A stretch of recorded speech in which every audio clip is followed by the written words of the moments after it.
देखिए, आज जो मुद्दा है, पहले मुद्दे पे आओ, फिर मैं आऊंगा उस पे, इकोनॉमी पे आऊंगा। मुद्दा जो है कि विदेश की शक्तियां जो हैं वो हम पर बुरी नजर से, बुरे तरीके से देखती है कि हम टूट जाएं, नष्ट हो जाएं, इस तरह से है। और कांग्रेस ने जो प्रतिक्रिया दी, आपने बताया कि बहुत बेहतरीन प्रतिक्रिया है, मगर कुछ बात है जो इस मौके पर उठनी चाहिए जी। कि हमारे देश के लोगों, नेताओं, उद्योगपतियों, सबकी जासूसी कराने के लिए विदेश की कंपनी को किसने मौका दिया? कह दे सरकार कि हमने पेगासस को नहीं दिया जासूसी करने के लिए, विदेश के साथ साठगांठ अपने देश के लोगों की जासूसी करने के लिए। ये जो है बताना पड़ेगा। ये जो मिस्टर जॉर्ज वाला केस आया है, ये केस क्या है, ये खुलासा क्या है? लोग पढ़े जाने कि कैसे विदेश की कंपनियों को, इजराइल की कंपनी को हमारे देश में कैसे नफरत फैलाया जाए। वो ट्विटर, वे सोशल मीडिया। मैं एक बात कहना चाहता हूं। प्रेम कुमार जी बात सही कर बैठो। प्रेम कुमार जी ने एक बात कही, ये मसला तो सुप्रीम कोर्ट तक गया, साक्ष्य लाइए, सुप्रीम कोर्ट जाइए। अगर आपको विश्वास नहीं तो सुप्रीम कोर्ट पे तो मेरी बात सुनिए, ये तमाशा वाला बात नहीं करिए, बिल्कुल एकदम साक्ष्यों पे बात करिए। और उन्होंने कहा, और ये परसों की प्रेस कॉन्फ्रेंस लगी, आप साक्ष्य दीजिए, सुप्रीम कोर्ट जाइए और वहां पे रखिए। भाई आपने राफेल में गए ना, और ये अच्छी बात थी जब आप राफेल में गए। मैं एक लाइन सिर्फ बोलना चाहता हूं साक्ष्य मांगने वालों से। सरकार सिर्फ एक लाइन बोल दे कि हमने ऐसा कोई भी पेगासस को अनुमति नहीं दी यहां जांच करने के लिए, बोलने में शर्म आती है क्या? बोले बीजेपी।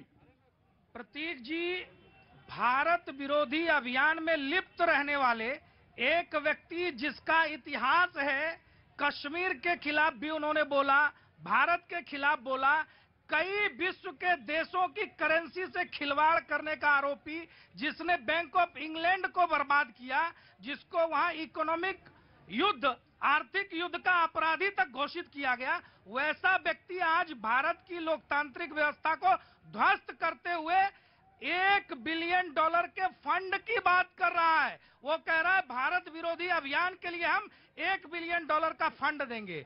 उनको सीधा जवाब है भारत के 140 करोड़ नागरिकों की तरफ से, कुछ बात है कि हस्ती मिटती नहीं हमारी, सदियों रहा है दुश्मन दौरे जहां हमारा।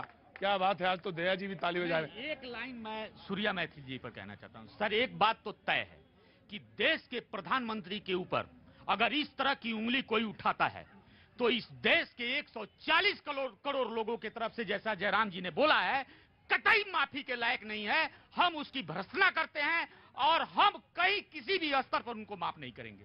दूसरी बात कि मैथिल जी ने जो बातें कही है, मैं इनका ध्यान जरा बिहार की तरफ आकृष्ट करना चाहता हूं, क्योंकि बिहार भी भारत का एक अभिन्न अंग है, जहां से करोड़ों हाँ, तो मुद्दे पे आइए।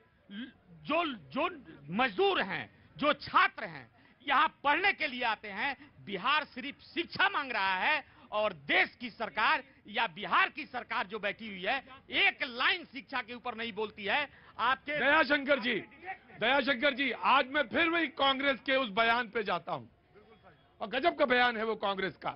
कांग्रेस ने कहा कि अगर मुझे शमूम साहब, मैं आ रहा हूं। शमूम साहब, कांग्रेस ने कहा, जयराम रमेश जी ने कहा कि अगर मुझे जवाब देना है तो जो हमारी डेमोक्रेटिक लोकतांत्रिक व्यवस्था है, जो नेहरूवियन मॉडल है, अच्छी बात है, पहला प्रधानमंत्री है हमारा वो, बोले नेहरू जी से जो प्रोसेस है उसमें जनता तय करती है, उसमें विपक्ष तय करता है।